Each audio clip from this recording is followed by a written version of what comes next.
1 second. Looking good, Leslie. Smart.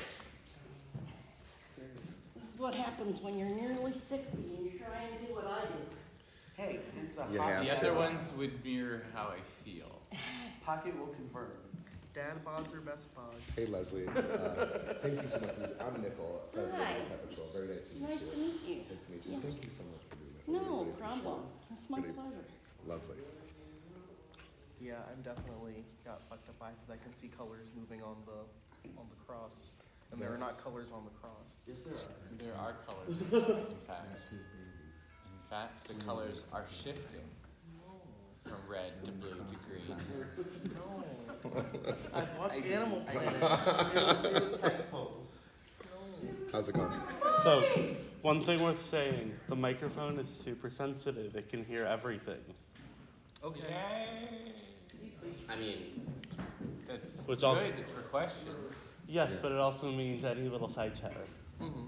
How's it going? I will be focused when the time focuses upon us. That time is not now. The time now How's is it focused on giving spike hugs. Good. Yeah. Yes. Went to sushi, walked around downtown and started Yeah, crank it. Oh, yeah. That was the fun part. Photos from the con just came out. Oh, okay. Yeah. I thought you just went away on another gear trip. No, that Yep, was- that's me. Way. Oh, and, yeah. Hi. I'm so mad. That one went so fast. The other great thing about having Twitch working now means that we know it will work for the panel. I mean, valid. Yeah. I got it the day it came out. The only complication with the panel is going to be Well, Well, listen, I missed that one too. We can get a better setup.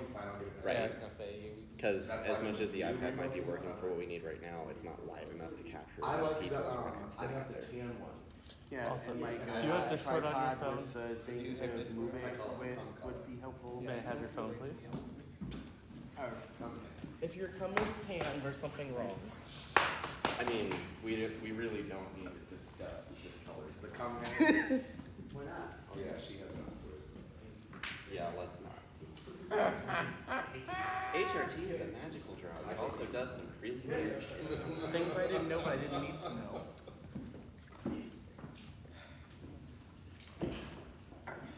Is there anything perverse in the? No, I'm thinking. It is literally just looking that way. I thought it was portrait flipped for So some what reason. kind of Nettie. pets do you have represented in your club? Puppies, Puppies, kitties, pig. What else do we have? Do we have any ponies? Technically, there's a horse. There's, G. G, pony. Pony. A pony. Pony. We have a I'm handful a of red pony. pandas. I'm a Pony pony. here? There's a lot of, there's a couple not of pandas. I want to I don't say think there they're may be a dog, but I don't know. We have a part-time penguin too. There you go. A park class anyway. We have a hyena. Mm-hmm. Hyenas are always good. Hyenas. Yeah, we got a Nickel will double as a Really wild dolphin. hyenas. They're wild. Listen, they're wild. Nickel moonlights as a It was dolphin easier for me. sometimes. Sometimes I'm a dolphin. Yeah. Hey, this is porpoise for- noises. Yep. Porpoise noises. Now we're missing a Sarah. Yeah. Old, smelly, grumpy. Yeah. You forgot the whole. Old smelly girl. Grumpy old smelly dog. There's a Grumpy smelly old dog. Grumpy old. Lisa, were you gonna do like a, when it starts, like a, we're live now kind of thing? I literally just tweeted and put on Facebook. You're welcome. Live in 10 minutes. We're starting at 11:30. Oh, it's 11:30? Yes. Okay. For some reason I thought it was noon. And then I See, put me on the too. Twitch. I'm I not was under the impression it was noon too. Oh well. Yeah, everything's at 11:30. Okay. I don't care. I'm not doing anything else other than taking photos. So. Leslie, do you need a table? Eh. I don't need anything. I got these. That's kind of the most important part. I got me. I got you. Tiffany's there. Leslie, is this general view good, or do you want the camera adjusted at all? Give it a sec. Give it a sec for the delay. Yeah. Yeah, I guess. You might wanna, Angle it a little up, yeah. because once things are started, you're gonna want to see the face. Is there anything we can put the iPad on top Now of? it's better. To level or raise it up a little? Lots of stuff. Yeah.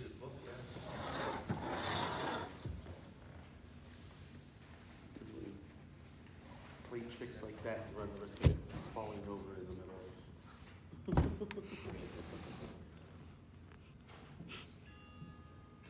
Ding dong. Ding dong, which is there? Which over Ding dong.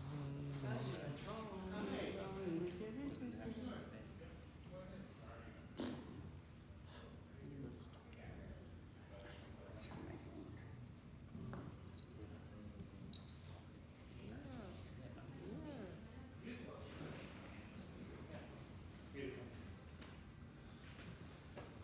That's the library first copies. Hooray! Look at that. I didn't know they was gonna make it. Oh my goodness. Oh gosh. Gosh golly. What? I'm being harassed.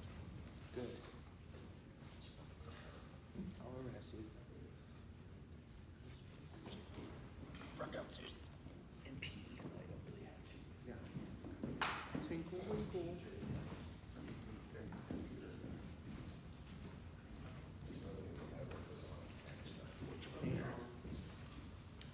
Click mine.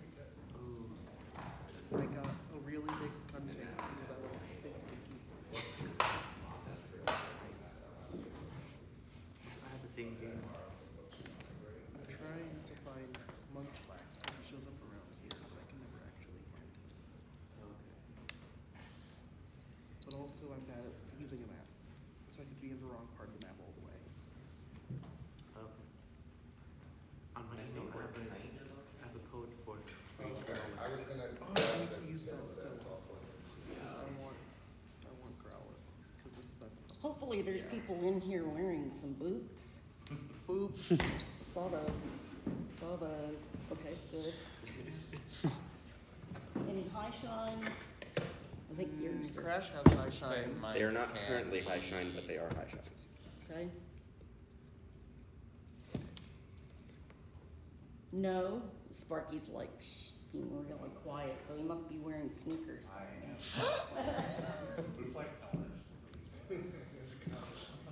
Sunday bootblacking. No! This is the code. Then there's me who's also wearing sneakers. That's because of the rain.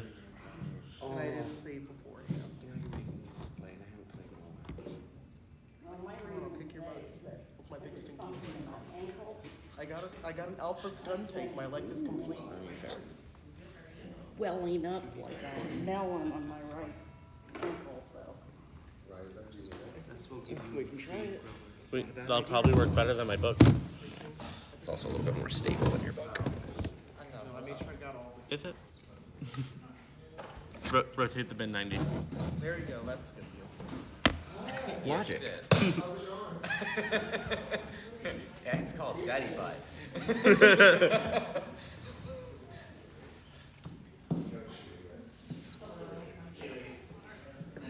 We already have people.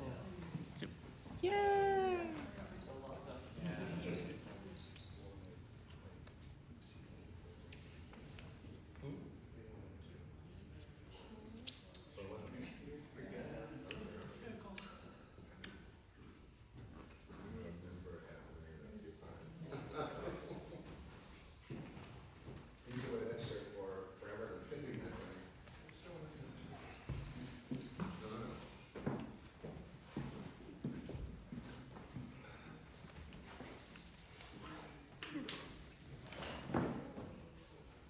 That's perfect.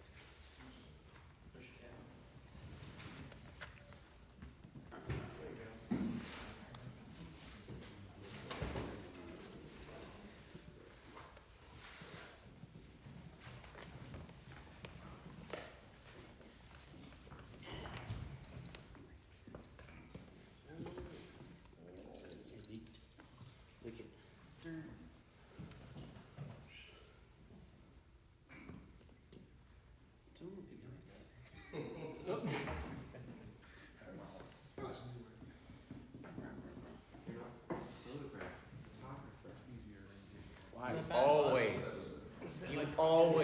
photograph the photographer. Otherwise, there are no pictures of the photographer. There is no photographer, only camera.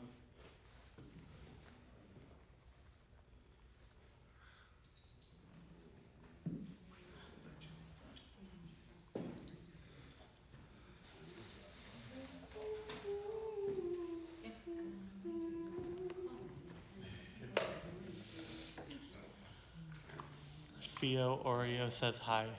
Hi, Oreo. Can you tell Oreo this specs as GERD? You can literally GERD? click on his computer. But you can't chat. Oh, that's true. Oh wait, I'm not.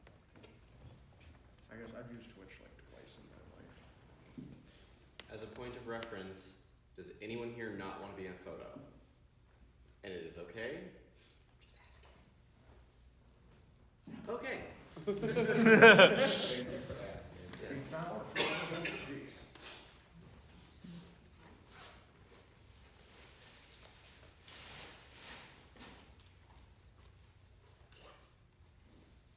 Service top hat? Who's that?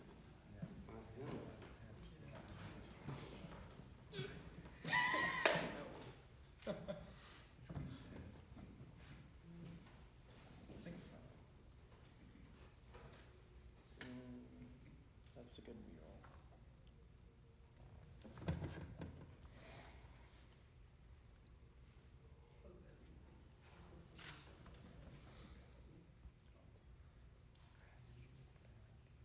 He is.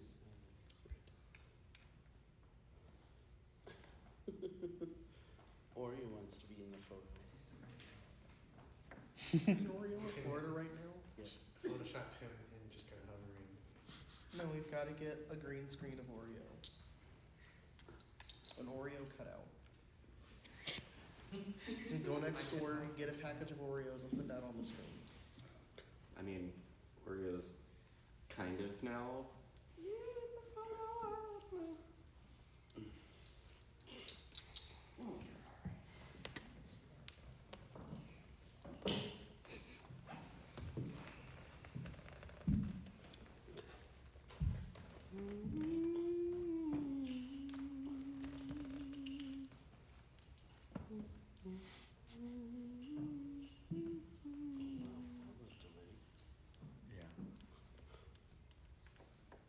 Yeah, there's a bit of a delay. I'm not sure if we can fix anything about that. No. I think that's intentional, and that's. There's always a delay on Twitch. It's just a thing. Yeah.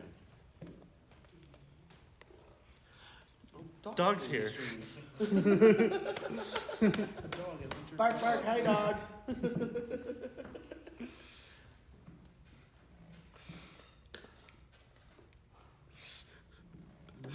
Crash, we saw that at the same time. We're like, oh. So the link has gone to a couple of places that Yeah. you might not otherwise have gotten to. I shared it on Dog's Discord. It was the Dog's Discord. I shared it around a few Discords as well. It was also put on the IML Yap. Colin says, hi, Leslie. Colin Marcus Jackson. Love it. I also shared it in NYC Pause chat Are those as well. dog noises or people noises? They're noises. I had to scrub his ass. Collins? Yeah. Tell us the story. Yeah. Oh yeah. Story He had time. You something- have a He camera. had something on. I can't remember if it was. He says, oh my god, yes, you saved him. He took it off, and his whole backside and all the way up his rib cage was covered in this black, like, grease or something. Was And it fun he grease was or ready to sad go grease? out for, It was sad you know, grease. just jock strap only. So I'm like, oh God, I need something that's like something that will dissolve it. So Said now I it's- don't know what it is. It was the so ink from his leather kilt. that's right. That's right. Yeah. And I use wintergreen and alcohol. And I didn't have any wintergreen and alcohol directly there. What I had was some of Lucky's suds that's green. It's like a glycerin, but it was green in a little dish. It's green because it had wintergreen in it, and I remembered that, so I quickly you know, and rubbed it all over. He enjoyed that. I can't say that I didn't enjoy it. It was, It worked perfectly, he said. yes, it did. One of those backstage, holy shit, oh no, There are lots of those kinds of stories. oh my God, are there? Well, maybe we should just have another session where Leslie just tells Front of the stage is Story time. a little tip of the iceberg. That's a long, long workshop. Stop. Leslie Anderson's crisis management.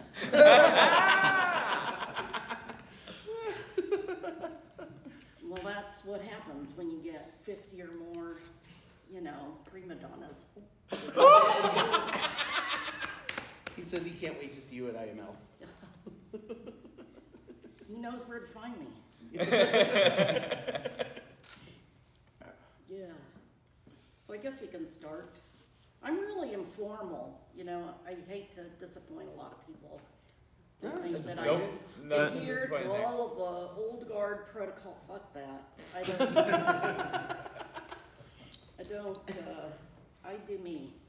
That's In that, how I handle that. in that case, then the floor is yours to do with. Oh no, okay. Put that down, but let's not get into any. So, how many people here think that bootblacking could be defined as just leather care? Well, that's good.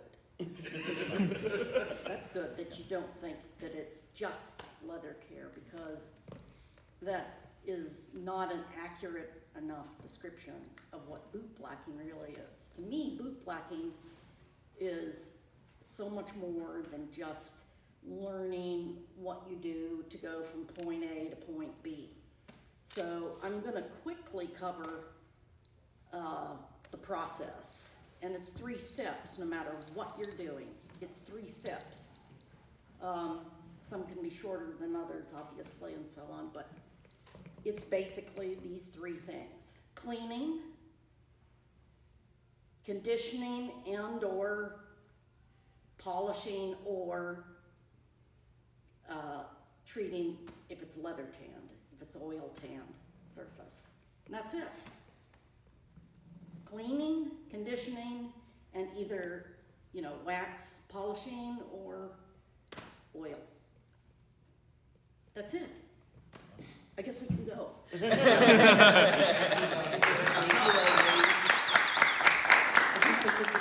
Very good. I learned so much.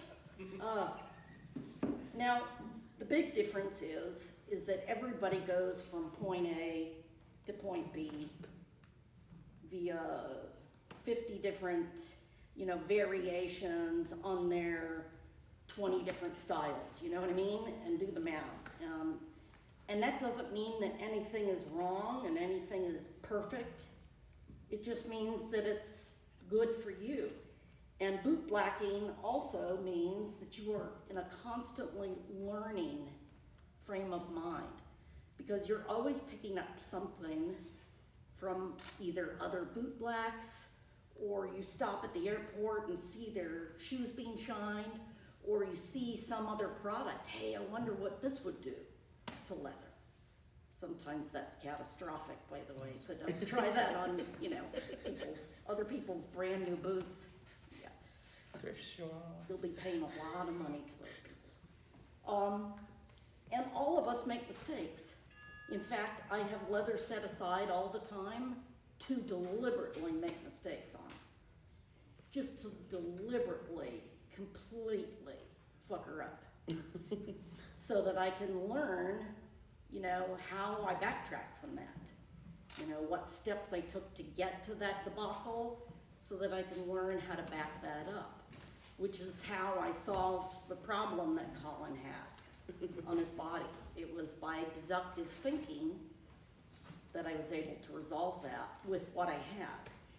Okay, now the next thing is all about what you have. You will see some bootblacks who need a steamer trunk. And they, yeah, okay, fun. They bring everything in every color, in every style, and then 5 or 6 backups for that.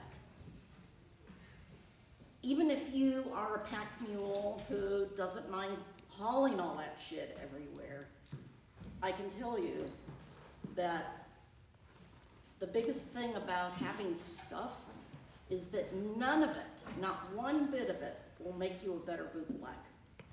It is not a replacement for experience and skill. You can have all the bells and whistles and then use 1/10 of them. Well, but what if I get this, what if you get, well, what if you do? You can learn to streamline what you do have, and you can adapt it for multiple uses. That is the thing that I learned primarily when I first started with IML. A quick history on me with IML. I have been participating in IML. My first year at it was in '94 when Jeff Tucker won. My first drummer was in '93. So, yeah, when Emerson Bryant won in San Francisco. But anyway, I digress a little bit. I didn't get International Mr. Bootblack was an altogether different thing. It doesn't even, it barely resembles what it does now. But back then, they were stationed anywhere and everywhere throughout the vending hall. And people, basically, they could have been blowing guys the entire weekend for ballots, because it was ballots only. And now it's not like that, it's partially judged and so on. I'm not gonna go down that road about what I think of that. It's, everything's got some good and everything's got some bad to it. And we're all just trying to be perfect things. Not really an attainable goal, but it's a good aspiration, I guess.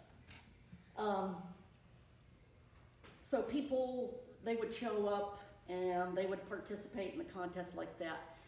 The contestants for IML itself had, well, I think back then they were referred to as concierge. They were the concierge crew. Okay, whatever. Okay.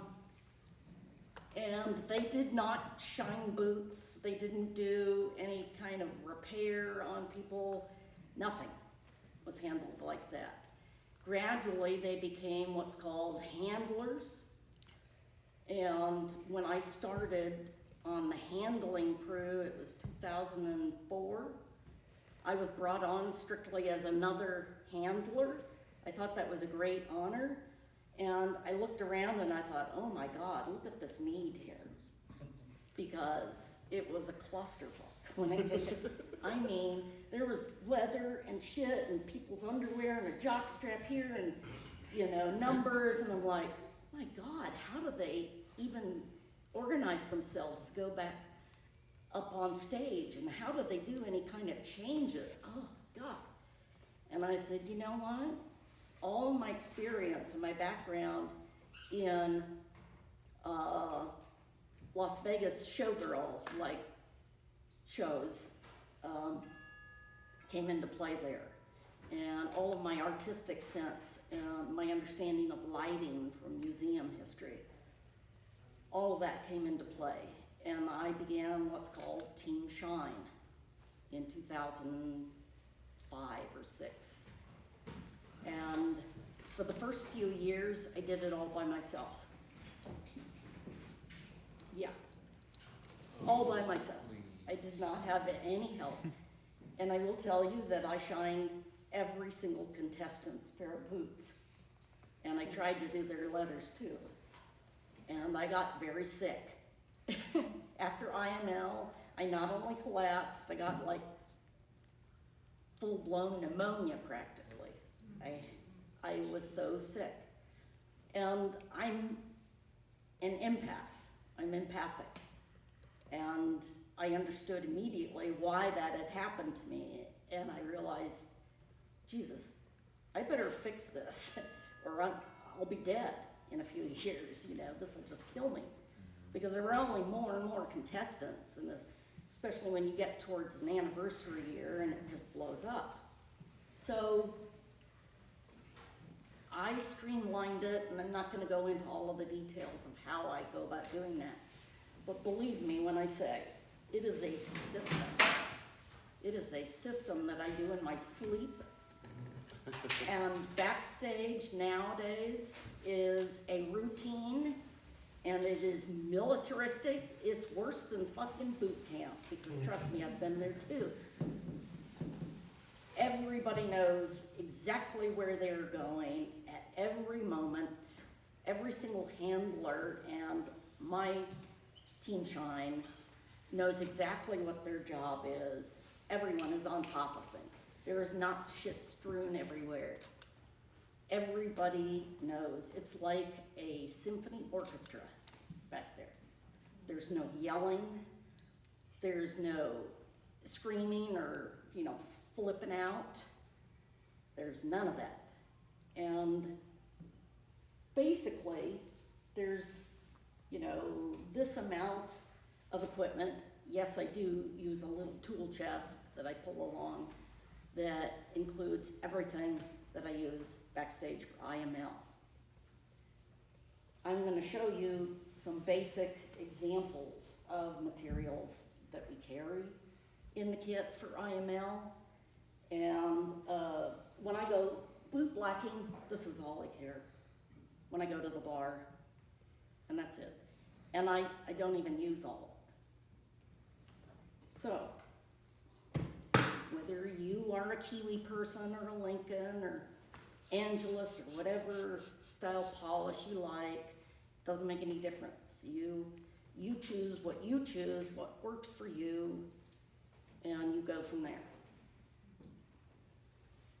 The cleaning aspect. I use some really basic stuff for cleaning, okay? I use like a bar of Glycerin saddle soap. The difference between a plain glycerin and glycerin with saddle soap just means that anything that says saddle soap means that it includes a conditioner. So you can conceivably cover 2 steps with one. Personally, I like to avoid the saddle soap mixed in with the glycerin because I want my cleaning phase to be just strictly cleaning. But this is very good for on the fly. Here's my bar of it. I've been using for a long time. And here's a very important part of your cleaning process. A little tiny bucket. I put hot water in this, hot. And I change it out. You get a couple of different brushes. That's for applying some soap or glycerin. This is for scrubbing on what's called the catwalk of the boot. You always want to get that. That can be disgusting. You can use a toothbrush, like I have a very soft toothbrush, if it's a boot that's very, very, you know, fine skin. You don't want to scratch it with something like this, but this will get in the catwalk. And I'll show you a demonstration of doing boots. And lots of towels, things that absorb it. You can have a dental pick. I use one of these all the time. I use them a lot here. I have an entire kit of them here because, as Becky will attest to, I do a lot of stuff here that's not boot blacking per se, but it's a lot of like removal of the mean green Mr. Verdigris from around everything. The minute you got metal with leather, you are entering into the world of organometallic conflict. That just simply means that the 2 elements don't play well together. And so there's always the effect of that. The that goes on the leather, and you have to address that. But that's more of a preservation issue than it is for boot blacking. But you do, in fact, Becky, you probably use these now on boots when you're, All the time. yeah. You look down, you start looking at the eyelets, and you're like, oh my God, look at all that green, you know? And it just comes out and comes out and comes out. So the moment you see it and you clean it, you never forget it, unfortunately. It is horrible. Okay, so after you've dried the boot, scrubbed it, that's the cleaning phase, right? You want it to be dry. You don't want something that's gonna be really, really soaked in water, because the next couple of stages, it's gonna be more and more difficult to do that. Okay, so if you have just an oil tanned boot, somebody who's got a pair of oil tanned on, Bowser. I believe yours are oil tan. From the brief look I looked at them. yeah. It's more of a buff. They're a flat finish, maybe a little bit of a sheen to them, but they're not that high shine, that mirror shine.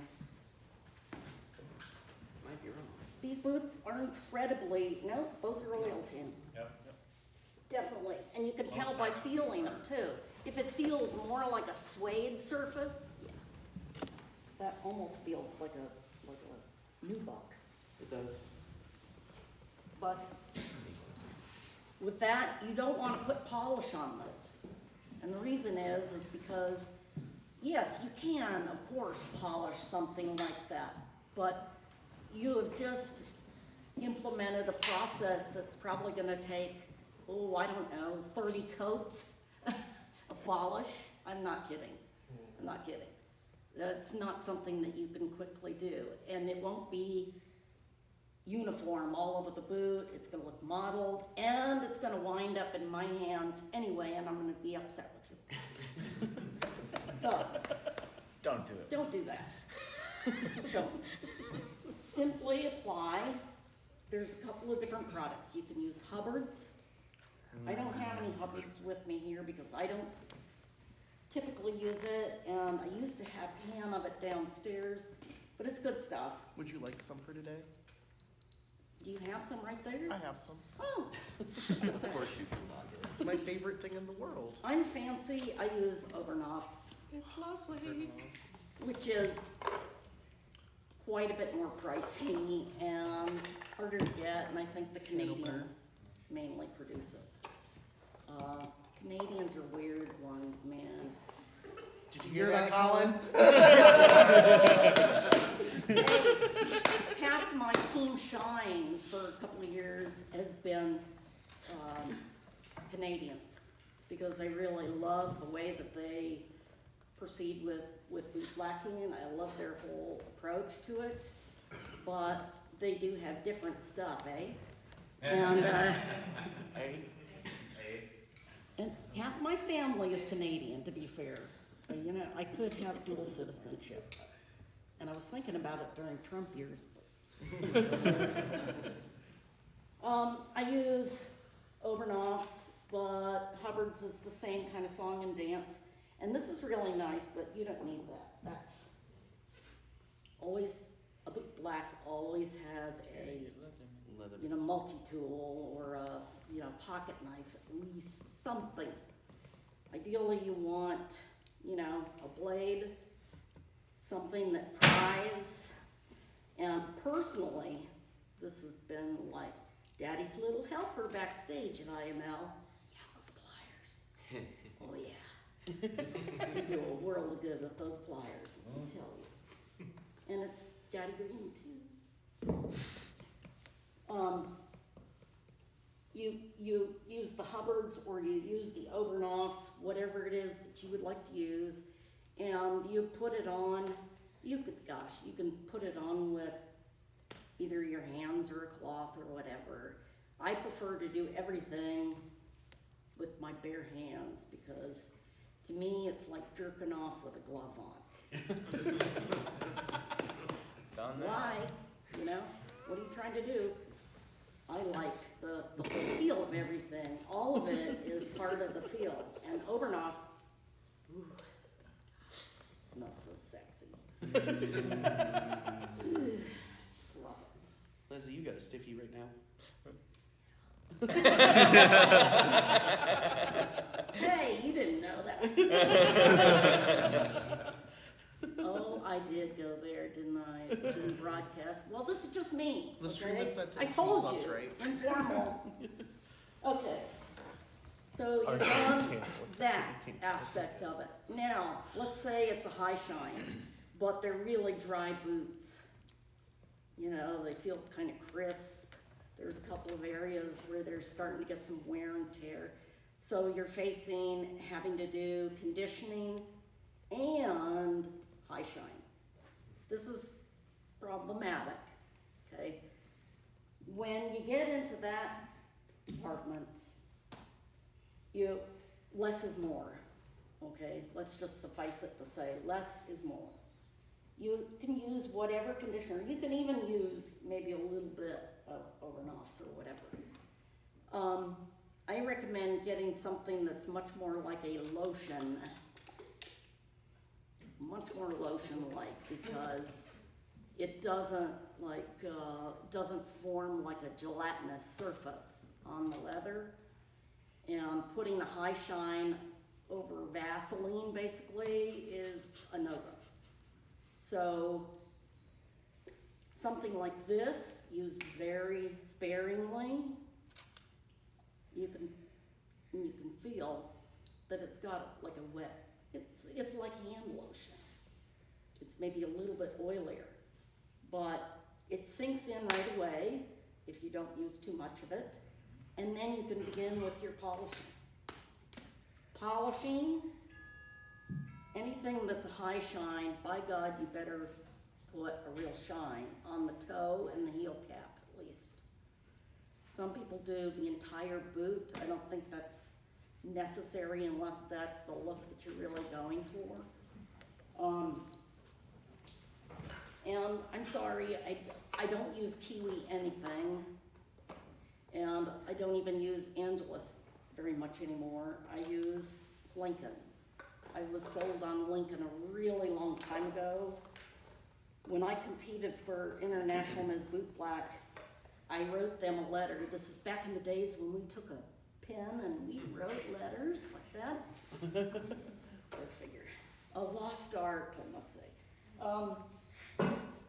And I wrote them not thinking that I would get any kind of response. And they sent me a 2-pound can of their polish to compete with. Wow. Yeah. And I've been on it ever since. And for a few years after that, they even sent me some cans. They sent me stuff. It's changed ownership, and I don't think that they have changed their recipe, but it's still Lincoln. I love Lincoln polish. It's a fairly well-used can. For IML, I maybe go through 2 of this size, maybe. I'm pretty sparing with this too. Ideally, you put on thin coats. The thicker the coat, it's not gonna make you speed up the process of shining the boot, because you're not shining the leather. Leather doesn't shine. You are shining the polish that went on there before it. So you're progressively building the layers and you're shining that. It's a shine on top of a shine on top of a shine on top of a shine. So thin is good. And eventually, if you have a high shine, like a parade shine on your boots, you hardly ever need to touch them. You know, maybe just buff them down. Buffing is an art form. I'll show you a little bit of that. But basically, you put on the polish, you introduce some kind of a catalyst. I'll demonstrate some of that. By catalyst, I mean either heat, water, saliva, because the acid in your saliva works as a catalyst for the polish. Just keep in mind that this is a wax. So heating it up, it's gonna do what? It's gonna melt the wax. So you don't necessarily wanna cook somebody's boot, you know, when it's covered with, you want to introduce just a little bit of a catalyst to get the process started. And then you use your brush, and I'll show you brushing techniques. They're very simple, although all of you will make them far more complicated than they need to be, I'm sure of that. This is the brush that I have used my entire tenure of bootblacking. I've been bootblacking for over 40 years. 40 years. All of the IML contestants have been bootblacked with this brush. I'm starting a new brush this year. Ta-da! Post-pandemic, I'll give baby a rest a little bit and start off a new brush. And today I'm going to pop its little cherry backstage here. We'll get to experience that. But here's my new brush. The nice professional brushes have a slight bow in them.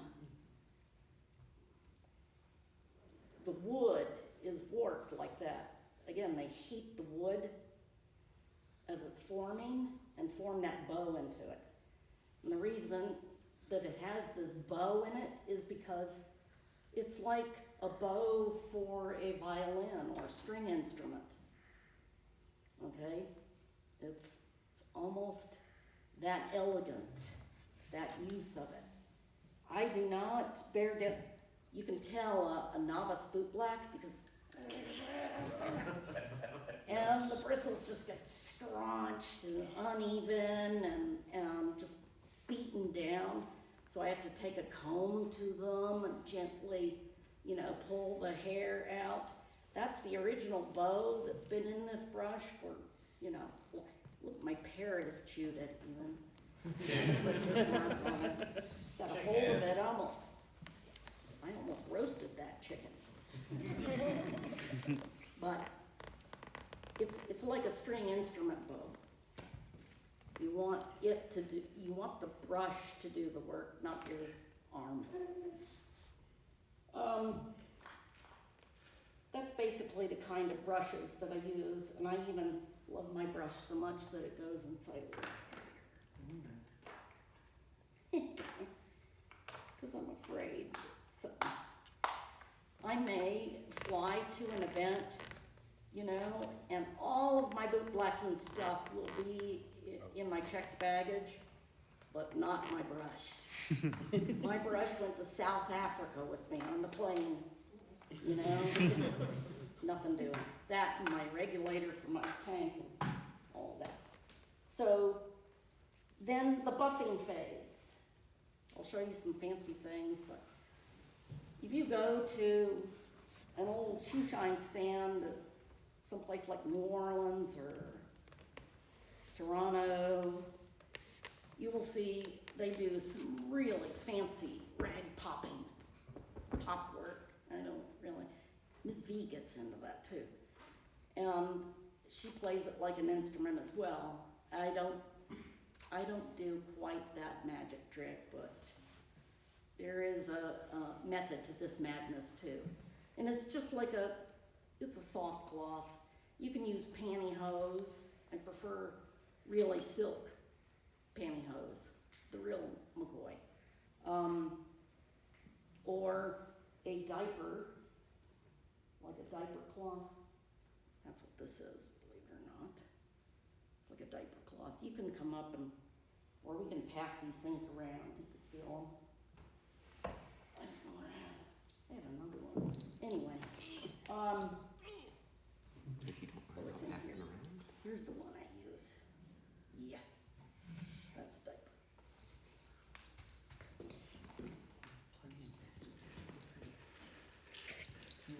Here, you can pass this guy around too. else do you wanna touch, smell? These are all basic conditioners and whatnot. I brought this in, it's a little brass. It's still pretty soft. These are allegedly for use on a suede. You know what, I use them on stuff that's got metal, where I need to buff down the metal too. If there's just all kinds of crap on there. Because it won't scratch the leather, it's soft enough if I use it gently, and, but it will get onto the metal and work it. This is my glycerin soap. I use liquid glycerin mostly.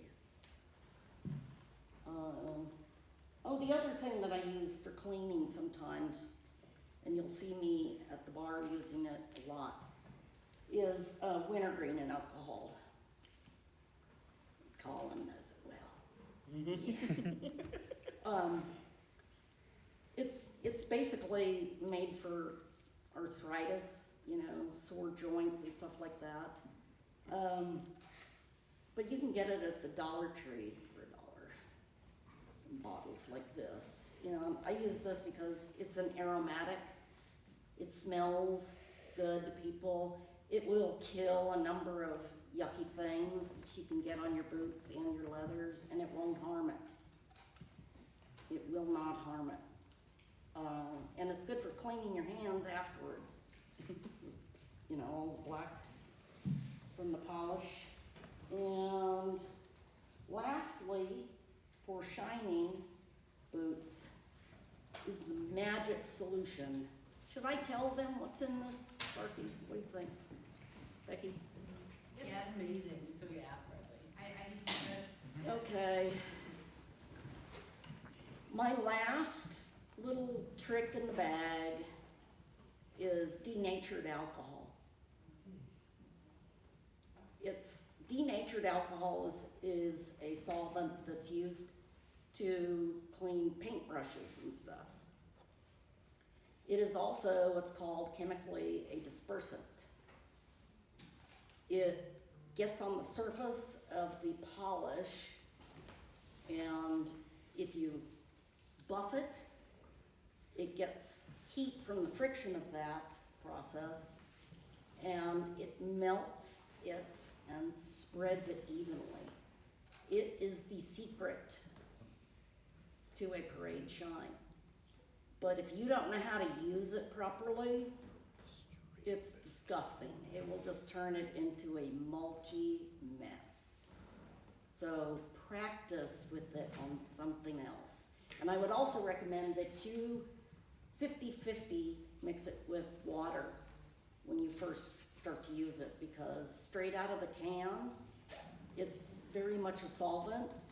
And if you don't know what you're doing, you spray too much of this on the rag, you just ruined a complete shine of 30 or more layers, probably 20 years of build up of shine.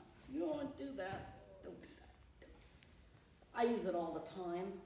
In fact, just a little spray on one of my buffing rags, and I hit my boots, the toes and the heels, and that's all I do on my boots every year. That's it. And I wear my boots pretty often. I'm not wearing them today because I hurt my instep, my ankle. Can't walk. Any questions at this point? We've gone over the cleaning, conditioning, waxing, or oiling. This is Chicago, so our winters get pretty real and so do the salt stains. What do you do about that? Thank you for mentioning that. I almost forgot. Vinegar. Vinegar, Just water. white vinegar and water. I don't have a spray bottle of it. I do. You wanna go sit up there with Well, I don't, you know, I don't need it. I But, mean, hopefully they don't need it. yeah, you use that in, and then you still clean with the glycerin and spray on a little bit of vinegar, and it will knock that down. Gets armpit stains out too. Yeah. It's good at killing mold. It's like So natural iron stains. mold killing penetrant, so. Talking about mold, I came from Florida. How do you treat against mold and mildew in your leathers? Oh, yeah. Yeah. That's not for the faint-hearted either. No. You have to be really persistent on that. If you have something that's got a live mold growth, how do you tell the difference? Look, you'll see all kinds of bootblacks on the Bootblack page, just yakety. Everybody's a fucking expert when it comes to mold. There are hundreds of thousands of types and variations of mold. Live mold, black mold, green mold, mold spore, white mold, blah, blah, blah, blah. It doesn't make any difference. If it's alive, you need to kill it. If it's just dead and laying on the surface, you still need to get rid of it. And probably need to kill the amount of mold that's growing inside the fibers of the leather. Because that's what mold does. Once something gets wet and it starts that process, it's like reversing a train, you know? And you'll clean the dickens out of it and it'll look gorgeous and you don't even smell it anymore. And you come back 2 days later, bloop, all brand new green mold just popping up everywhere. God damn, how did that happen? Sunlight, heat, the vinegar, yeah, and airflow constantly over it. I have a fan going in my middle bedroom all the time. This shouty is when I am treating something with mold. Oh yeah, I got fans just blasting away on that fucker. And I even have, you know, contacts with a leather preservation company that mixes chemicals for me. And they mix something that's like a tonic that's got a lot, it's got a fungicide as well as vinegar-like smells to it. And it's beastie, but you gotta keep the air flowing over it and over it and over it. And you gotta keep on it. And keep killing it as it pops up. Keep at it, keep at it, keep at it. You'll get it. It'll die. You'll get rid of it, but you gotta be persistent. It takes a while. Yep. I mean, you know that I know a few things about it just from being around you, but when you use rosin, what do you use it for in the process of food collecting? Do what? When you use rosin, what do you use it for in the process of food collecting? I can't. Rosin? Rosin? Resin? Rosin? Resin. A resin? Yeah, I've seen you, I smelled it before. Oh, no, that's something else. Oh, okay. Oh, I've been making these, I have OCD too. You know, I'm severe attention deficit disorder, in case you haven't noticed. I have been making these ridiculous, these crazy little pretty bottles. I've been making Christmas ornaments and stuff, but I fill them with these teeny tiny micro shells and stones and things from the lake. Yeah, anyway, it's kind of a ritual-like thing for me, and then I give them away as presents. I didn't bring a bunch. They're pretty time-consuming, but I use a clear resin base, and that stinks up the house too. It's just killing off the smell of the mold. There's always some strange chemical smell going on in my house, but nothing that affects my parrot, because he's the king. I want to see Leslie's parrot and Spike's parrot together. Yes? What is one piece of advice that you would give a Bootblack? One piece of advice? Wow. Listen to whatever Leslie says. I would say, before you do anything, before you lift a single brush, can assess what you need. Let me give you an example of that.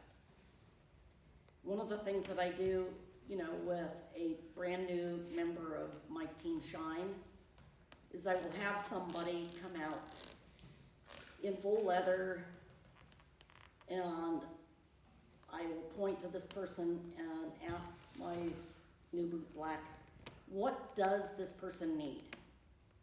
And without even looking at the person, they look at the leather, and then they busy, stop. You just made yourself go through probably tons more work than you might need. Because that person, their leather may be perfect. They just need a hug. Or a drink of They water. need to know where the bathroom is. Do you know which side I put my number on? It could be any number of things.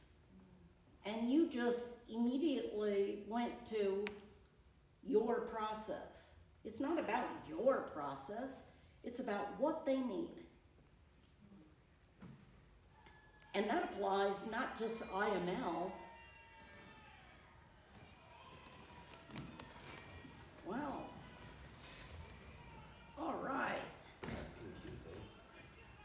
Sounds like the World Wrestling. I can smell the testosterone here. It applies to a bar circumstance too. Somebody clambers up into the stand, for example, and they're sitting there, and they're just looking at you. What do they need? You know, what are they expecting from you? You know, I'm getting to where most of the time I know these people, this isn't their first time that they've sat for me, and you know, they're just communicating with me and whatnot. But you have to assess what kind of mood they're in. Bootblacks have to be, to some degree or another, empathic with what people are looking to experience. Are they just, maybe they just want you to clean the boots? I don't know. Some people will just tell you upright. They'll tell you straight from the get-go, I just want you to do this. Okay, easy enough. Then you know exactly what you need to go for, right? But don't just assume that that's what's gonna happen unless you have a relationship with that individual. So that would be my one piece of advice. Save yourself that's how I get through IML with that many contestants. And I can tell you by the end of the weekend, most of the time, it has nothing to do with their leather. Not a thing. By then, I have it so well organized, and I have just examined from head to toe every single person. I can look at them down the aisle, and I can see if somebody's name tag or their number badge is on the wrong side or whatever. I'm missing. Yes. It's not just IML anymore either, it's IMDb too. Yes. Those contestants too. I make sure that they're uniform. And just because the person who's competing is a Bootblack doesn't mean that they don't need your care. You know, they're in a whole different mindset too. They're about to go on stage. Half the time they're more terrified than the IML contestants, because they're not, Bootblacks aren't really used to that. I'm kind of different, but yeah, a lot of times they're petrified. They're ready to shit themselves. They're so scared. Right? No kidding. Every once in a while, an IML contestant gets there. How did you get to this stage? And you're so, okay. Well, I just try to remember Barbra Streisand has stage fright too, so she does. That's a true fact. Isn't that interesting? Okay. Yeah, let's have somebody, you know, the pair of boots. Come on up here. Hey Leslie, Yeah. can you talk a little bit about protocol on Oh, protocol. That's what I call How about it. Rules, there you go. Well, Chair etiquette. oh God, chair etiquette is, yeah, that's kind of a long story.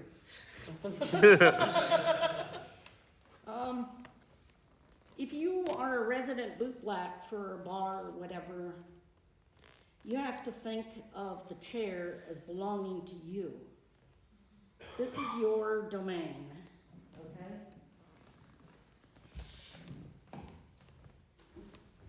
This is mine. Person sitting in it, they're mine. Think of it as your play partner, okay? You don't want somebody else coming up to fuck with them that's not invited or it's not consensual. Think of it that way. This is my play space. You don't touch my stuff. You'll have, you know, people come up and take something. Oh, I just wanted to brush my, no. Nobody in here would try that on me, would you? No. No, I didn't think so. I'll smack you. Now, I mean, that's tempting. You know, nobody does that sort of thing. But if you're a novice, if you're new, and you're insecure in any way, they will. People will take advantage of that. They will. You can count on that. No, you don't. Not for us. I always just invite the person to have a seat. How are you? You're tired. Are you looking to have these good and shine? I think they need it. Good choice. So, I don't have any water. Can somebody get me some water real quick? This is, well, you need hot water. Yeah, well, just some water. I don't want to ruin your bottle of water. Can you get another one? No, that's my bottle. This is, Thank you, thank you. this bottle is for. You know, when somebody sits down in my chair like this, I kind of get a feel of whether or not they're okay with me touching them. If you sense in any way that somebody is not comfortable with that in some manner, then you want to be very, you know, reserved in how you touch them. You can still have contact with them, that's a given. You're gonna have to, you know, touch aspects of their boot. But I would refrain from, you know, the more manhandling or loving, that kind of a thing. If you have a relationship with the person in the chair, you know, treat them as you would in your relationship with them. If they're your top, you know, how do you behave with your top? They're your bottom, treat them like the fucking bottom that they are. That's, I mean, a lot, you know, for many years, it was a foregone conclusion that bootblacks were all bottoms, they were all boys. You know, that's like saying that they all have to be biologically male. Bullshit, hello, you know? It's all like this stereotyping and this bullshit that we need to break out of in the United States. More countries are far better at this. They're far more advanced in some ways. Even countries like South Africa have a much better perspective on some things like this. Really, they do. Which makes me kind of ashamed sometimes about the United States. So I always try to promote, you know, progressive thinking and respectful thinking at the same time. You know, be respectful of this person. Or not, if that's your relationship with them. So I've been waiting on getting clean, but this is the catwalk that we were talking about. And in this case, it's got some metal in the catwalk too. So that's a good instance of looking for verdigris or whatever.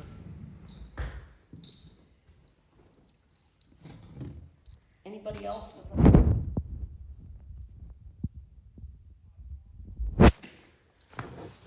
Can you walk through your process of evaluating a boot? Yeah, that's, I always touch. The second that a person sits down, I'm like, and I'll engage with them. In fact, once I'm bootblacking, I almost never leave contact with them from one hand or another, or an implement. Almost never. I'm constantly engaged with them, even if I'm not talking to them or looking them in the eyes, I'm in contact with them. Because that, as I said, I'm an empath. I pick up certain energies. And there's a lot that you can pick up just by the touching of the leather. What's the texture of it? Are they comfortable in them? Are they hot? Are they cold? Are they real stiff, like this is the first time that There's no warm water in this building. No. Yeah, figures. And then pay the heat bill. Yeah. We don't have heat here. We're not warm and fuzzy people. Get over it. So. We can't even yell at Gary about it. He just leaves it. We'll write him a strongly worded letter. He did that on purpose. Gary. I just put a little glycerin on that brush, get it wet. Less is more, remember? And then, that's a real soft brush.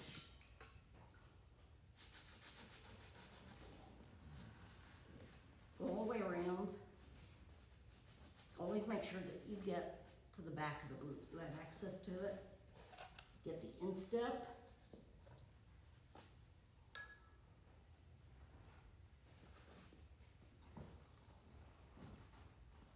You can ask them to lift up. I just do it. I manhandle. Believe me, if I wasn't a top, I wouldn't have survived the first year of IML.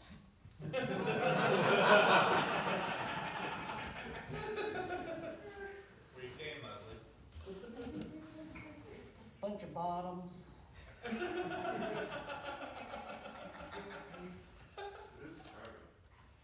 The worst bottoms are all those damn tops.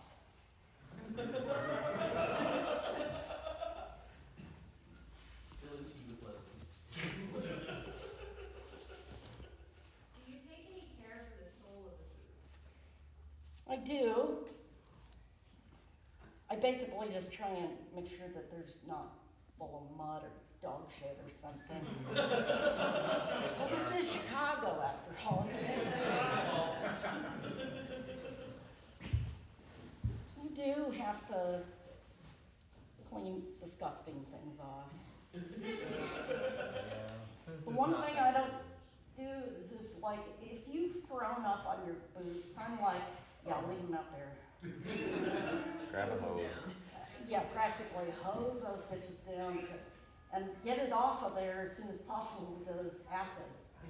So if you ever do a rodeo, sometimes you have your own kit just for rodeo. Yeah. Burning Man. Burning Man is another scenario with all of that ash and air. It puts a layer of just the worst crapola. Now, you see the difference in a clean versus a not clean? It's not shined or anything, but that's the start of it. Very little glycerin.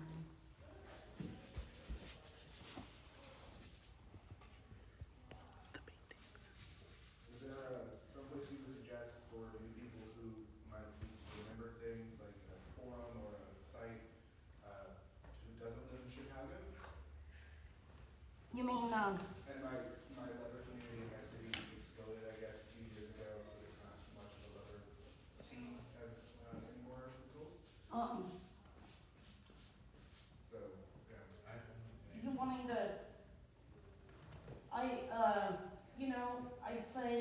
asked me, but I'm terrible about responding to Listen, I messages. suck at social media too, so don't worry, I'm right there with you. There's a number of, can you answer this? Yes. Okay. Cool. I produce Bootblack Roundup, which is all of the pancake in the world. Okay. We do events. Okay. We're actually in October, we'll be in Baltimore. Okay. But we're also gonna be, virtual too, so we can learn more and Definitely. get more aspects, and we always do a one-on-one, so. Very cool. For online resources, for anyone who wants to look after the fact, Leslie mentioned the Facebook Bootblack group. I believe it's just Bootblack. Bootblack. Yeah, Bootblack. Okay. It's got a Bootblack pride flag as the banner of the group. Okay. And then also, European Bootblack 2020. Alistair has a great website, hashtag Get Your Hands Dirty. Yes. And he has videos on there and also has a history as well, if you're interested in looking more into that. Awesome, thank you. There's today any resources. Just difficult when you have a lot of people around the teachers. Know that when you go on the Bootblack, if you're on the Bootblack Facebook page, there are a few, not a lot, but a couple of those volunteers that I know everything. Go learn who they are and just like run and take yourself to Grace. And feel free to like network with people here.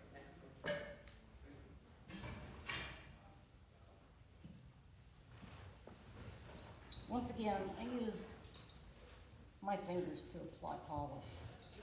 So what are you doing, Leslie? I am putting a layer of Lincoln polish onto the boot, focusing mostly on the toe. Ideally, you apply it with little circles, and you want it to be a thin layer.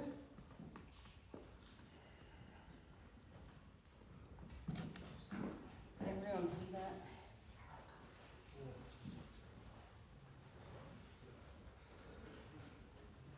Same thing on the heel.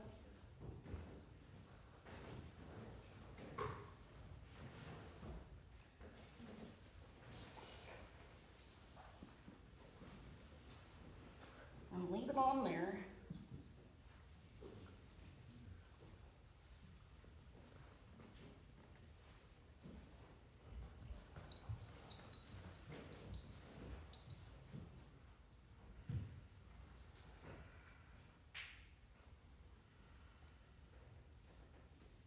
Do your hands get well conditioned after doing so many cleans? Depends on what you're using. Typically, well, after IML, because of all the hand washing and stuff, my fingers are cracked and bleeding. But not too bad. Hubbard's is a lotion though. It's good for everything you use it for. That's what I like Overknops for too.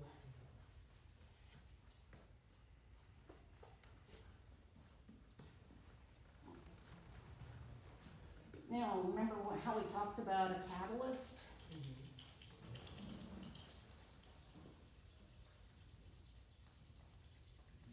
Heat time.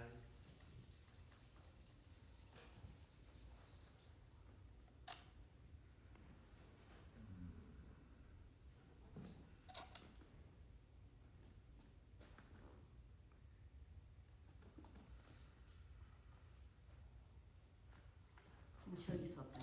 Watch. See, it's already done what it's supposed to do. It's already polished from the heat of my hands. Already melted it.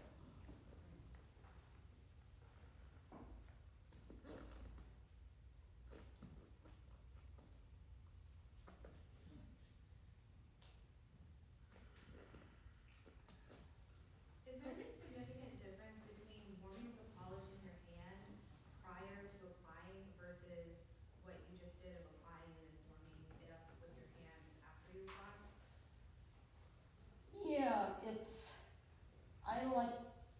brush that I use, and the reason that I use it in that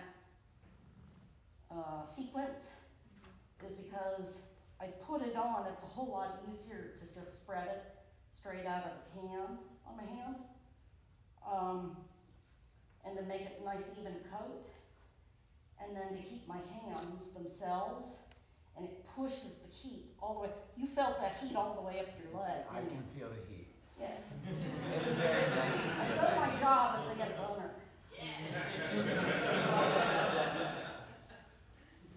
Brushing, now, remember, this is like playing an instrument. This is its cherry.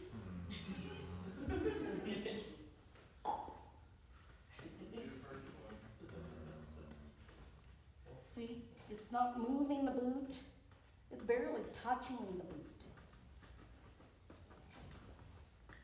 Brush kisses. Brush kisses.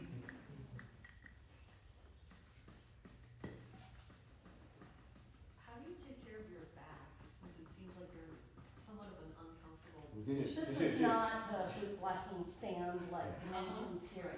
Ideally, I'm standing up straight. Oh, Yeah. I don't sit for bootblacking, I stand, the whole time. It can get long, but, yeah, this isn't perfect for your back, but it'll do. You weren't here in the very, very beginning, but I do a series of all kinds of stretches. oh. Yeah. There was a little yoga.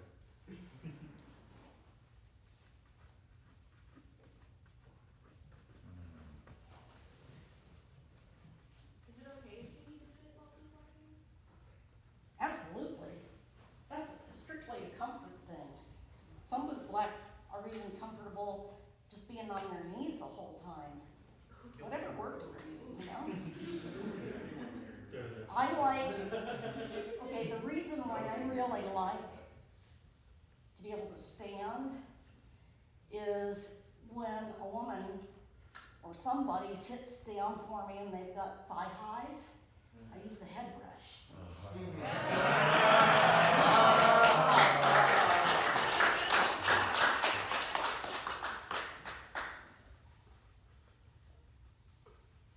Leslie, one of the questions from those that are watching from the Twitch is, what's the length of the finishing brush that you're using right now? Oh, this, I think it's 8 inches.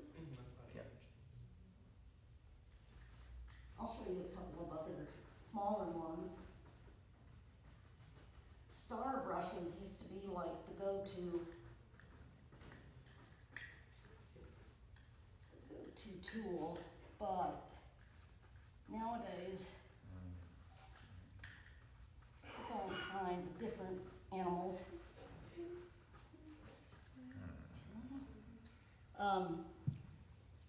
There's like this size.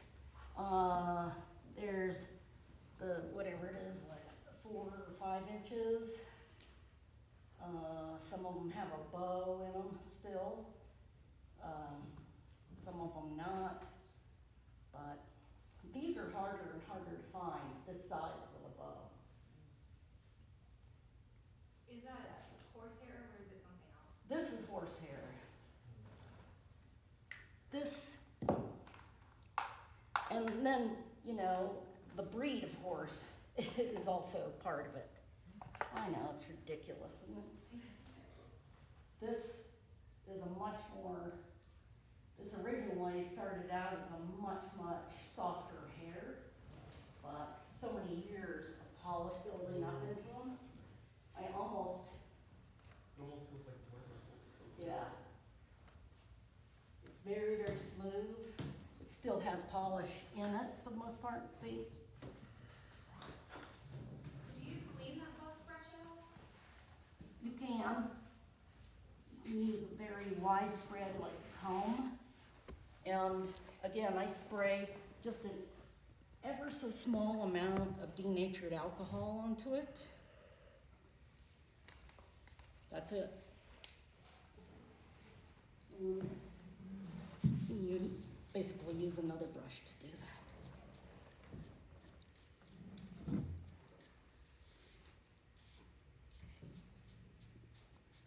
Because look how nice it is. It's not missing big chunks of hair. It's nicely made, but I've cared for it. Yeah, more than 40. And what material are the bristles made out of? But the bristles, these are horsehair. Almost all of them are horsehair. I have one at home that's a star brush that I use very, very little. It's palomino. It is so fine.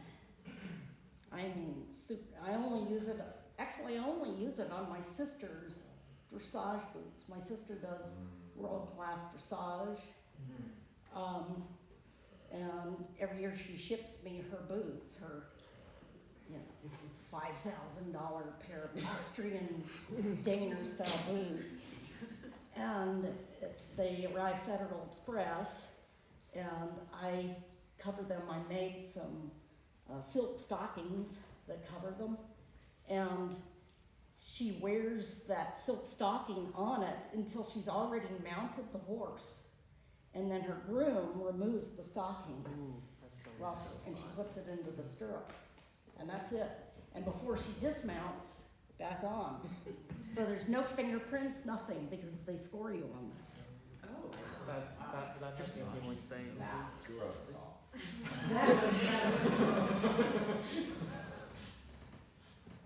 And that's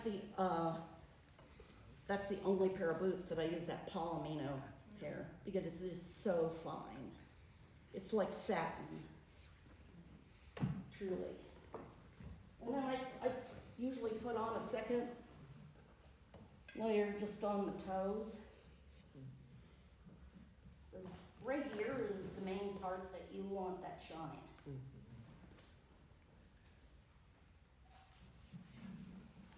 Less is more. Don't gob it on and think, oh, I'll just let it dry. When you start to brush it, it'll just brush all off. You're defeating yourself if you get carried away with applying too much polish. And then, a little bit of wintergreen and alcohol, and it takes all of that off. Another good thing is to use conditioner on your hands before, so that there's not a lot of cracks from dry hands going on there for the stuff to seep into, because then it's harder to clean. Go ahead and use this. Then I'm going to show you the buffing.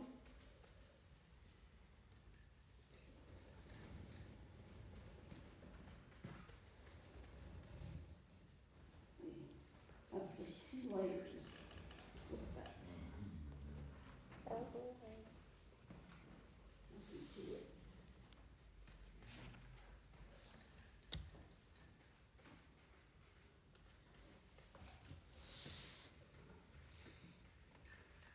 Well, my arm is, I keep my muscles loose.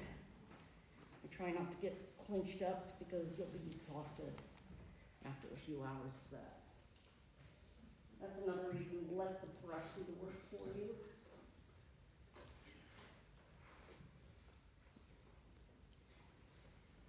You can use, on these rags, you can use either side.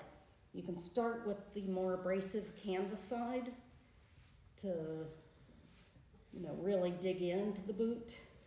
But if they already have a bit of a shine going, it's better to go for the smooth side.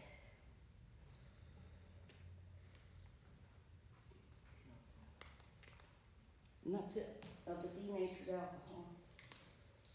You feel it. Don't let it get too dry. I'm gonna put it just a little bit, but hold on. There we go. It's tricky to do.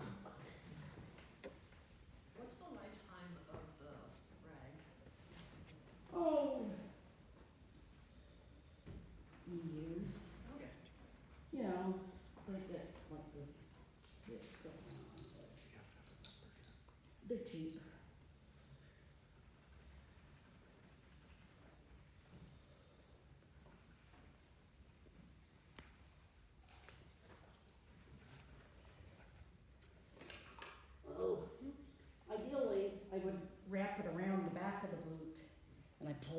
hurts me, but I'm not really in a position for that. And you can get a lot more pressure when they're in a foot stand there.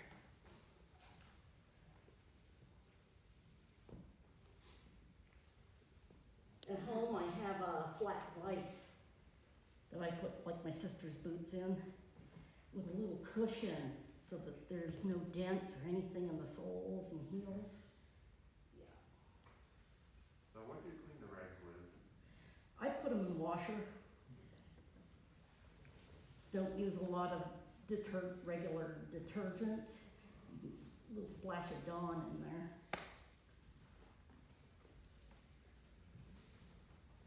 You don't necessarily want them to be sparkling clean.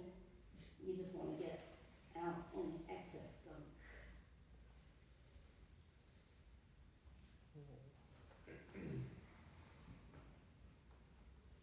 And then for the uppers,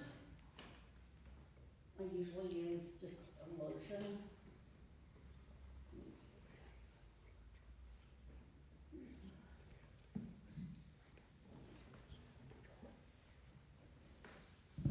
This stuff is made by Rudy's. Everything, their fundamentals are all beeswax. Everything is bee oriented. So it's really smooth, it smells good, it's natural. There's not a bunch of things in it that are gonna. And what you're trying to do with the uppers is you're trying to get some conditioning into the wear creases so that these buckles over time don't create cracks as the leather dries.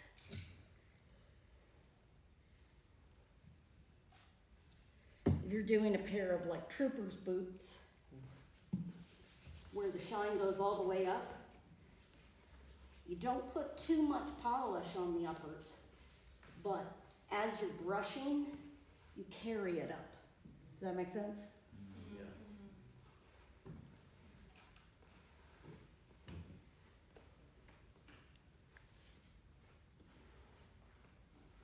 I have a question. There are some boots have like, for example, like mine, the rubber part in the front are thick. Sometimes the rubber part fades with time. Is there any way of restoring the color of that black part of the rubber? Yeah, you can use like an edge dressing. Okay.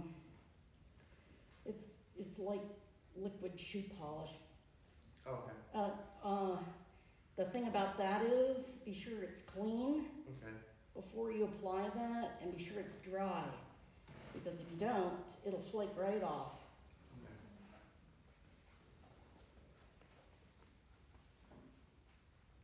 And then I give them a little blessing. They don't know about it.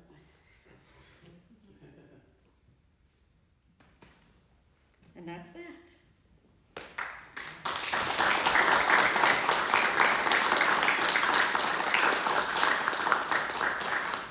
Yeah, that's how I shine. Always gotta pose. Pose, darling, pose. Are there any more questions about products, about, be creative about products, like I said in the beginning, just have something that you're not going to risk destroying. But beyond that, don't be afraid to experiment with some things. Sometimes you just have to. You don't have a choice. And you want to be able to fill your kit, not necessarily with everything, but with every single item in there has multiple uses. If you do that, you won't ever face a circumstance where you don't have something that you can use for a situation.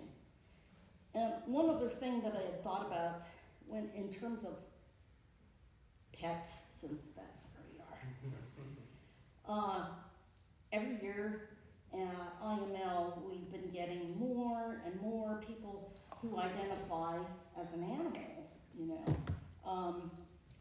You know, I remember it was a big deal when, God, these rings, so strange. John Mizzy, a number of years ago, I had a special place in my heart for John. But he was the first one, to my knowledge, who went out on stage wearing his full tail and made the top 10. And there could not have been a prouder moment for him. It was just a beautiful thing to see. But my idea is to welcome people who identify as more diverse things, because that's what it's all about. That's what IML is supposed to be, a cross-section of, something to represent not everybody, but, you know, the different factions, the different diversity. And a few years back, we had our first horse, Super Horse. Has anyone heard of him?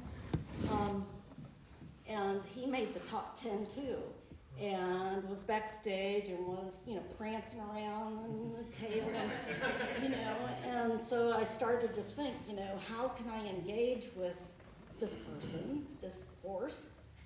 And so I was like, hey, farriers, you know, I've been around enough horse people, my sister and all.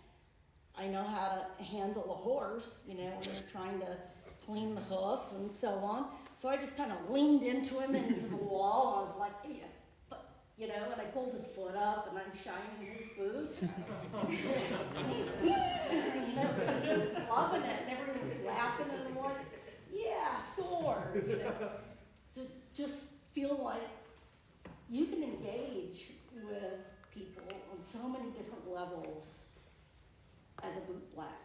You can be a top, you can be a bottom, you can be a switch, you can be another animal, you can be who you are. As bootblacks, we may want to engage more with pet players who may have leather equipment that goes around their head. Yeah. What are some things to keep in mind as a bootblack when giving care to like headgear? Thank you for asking that. I knew that was something, because I'm not a big product whore. I don't, the main thing is consider what its use is. So if something is close to somebody's head, you don't want to put something that's toxic onto it, that they're gonna stick with. I would stick with, if I had the condition like this hood here, I would stick with things that are strictly natural products, like i.e. the beeswax. You ask them about allergies, really important. And know what's in your product. Yep. If you don't know what's in your products, then you shouldn't have it out there. I have on my phone, I have a little spreadsheet for IML, of course I do. Of the MSDS, of everything that's in my toolkit, every stinking thing, and all of the treatments, you know, for somebody who has a reaction of any kind. Not just allergic reaction, you can just have a bad reaction to something. It might be fine for me, but toxic to you, you know. Not everyone likes that. Also, in terms of boots, be careful what you put on the boots, especially the uppers. If somebody's slave is gonna come along and be licking their boots, you don't wanna put something like Lexol on there. On the other hand, Lexol is a good product, and its shelf life, its life on the leather is very short-lived. It sloughs off, it aerates out, it off-gasses. That's the actual technical term. It off-gasses, and it's no longer there, and it's not toxic after, say, 24 hours. But within those 24 hours, you don't want somebody licking that. So just be careful with the products. less is more. Don't pull out every stinking cleaner for this, that, and the next thing. You don't need to, So go to the least amount of intervention for something, the least. That's a good question. You want to talk about colored leathers, especially like white, how you clean those? Oh God, white. Colin, that's you again. I know, Northbound Leather comes out with their new colors, and I'm like, motherfuckers. This orange mustard, something. And just a point of fact, Northbound Leather has with them, when they travel, they have dye sets, where they can re-dye on the spot any of their colors in their spectrum for that year. So, and I've asked them in the past that if they custom make somebody's color, mustard colored tie or whatever, to have them bring to us at the beginning of the contest that little teeny tiny gizmo that holds onto just a smidgen of that color, so that if we need to address that. Because let me tell you, the white leather is not white underneath, it's black. So when you see a little black schmutz on there, cleaning that off, that just makes it more black. So don't bring to me that Mr. Clean Sponge or whatever, clean eraser. No! You need either a Tide stick to get that, or I use a little bit of the white Nurse's shoe polish. That's how I started bootblacking, by the way. My mother was a registered nurse. She worked in the emergency room when I was a kid. I never saw my mom. She worked graveyards. And then she transitioned to OBGYN, so I never saw her. The only time I would see her is I was allowed to stay up late and see her put on her stuff and leave. And I lived for the moment that my mom would put on those white shoes, because I shined her shoes every day. And I lived for the moment that she would put them on and she would just give me a wink and a smile. I loved it. I carried a locket with my mom's picture in it. I know. I was so little, my older sisters were all in different grades, and we had just moved a lot, and I missed my mom desperately. My dad was Mr. Mom, Dad, and he wasn't very good at it, but he tried. But my mom, and I had a very tempestuous relationship with her growing up, and finally it mended itself, but it took so much work because we had years and years of a lot of really horrible stuff to work through. And my mom passed away 3 years ago, and it was brutally hard on me. But I'm so glad that I had taken the time to find the things to connect with her, and that I always had those. And my relationship with my mom was probably as good as it could possibly be. It was wonderful. I'm really glad. I feel very privileged. She was something else, and no muss and no fuss and no crying and carrying on. She was like strictly military, like nurse from the word go. I remember breaking my entire knuckle. We were playing policewoman or some shit, and I jumped into the old Dodge Rambler or AMC. Anyway, it was a big old steel heavy monster car, ugly. And my sister shut the door and it broke my knuckles all the way across. So I came into the kitchen and my mom's on the phone, one of those long cords where she could just basically go all over the house, And she's on the phone and I'm like, oh, Mom. She says, puts the phone, holds the phone there. She grabs my hand, she resets. She says, put some ice on it, hush. True story, 100% true story. My hand is, look. I mean, it's fine. No wear and tear, no damage done. It's all good now. But ice, Mom knows best. Ice and hush up. So that's kind of my approach backstage at IML. I'm like, just put some ice on it, turn around, hush, and I'm my mom. All of that because you asked about white. You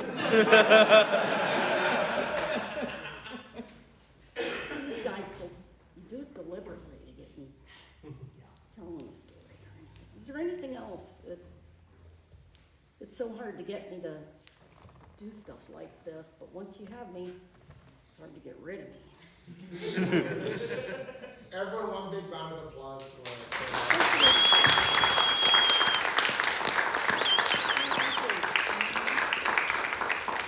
Maddie, did we have any other questions from Peanut gallery. Nope. No, they're all sick and tired of this. Hey, pretty good, 1 o'clock. An hour and a half, not bad. I'm gonna brag to Gary that I shut up. Thank you guys all for coming. We sincerely appreciate it. If it's your first time here, we are the Chicago Pet Patrol. You can find out more info about our club on ChicagoPetPatrol.org or CPP.pet. We have our Telegram, we have our Google Calendar up there. We are planning on doing a safety panel in May. That's like a Cake 101 safety panel here. And we're going to have other quarterly education events similar to this as well. And you can find all the info out there.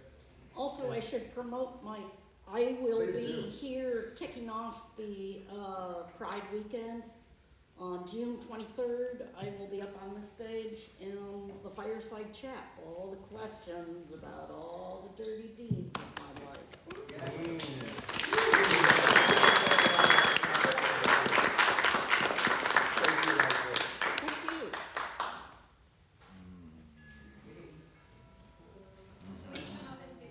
You can feel the difference on those too. Do you want to come up and see your products and things? Sure. Okay? Yeah. No. Perfectly fine.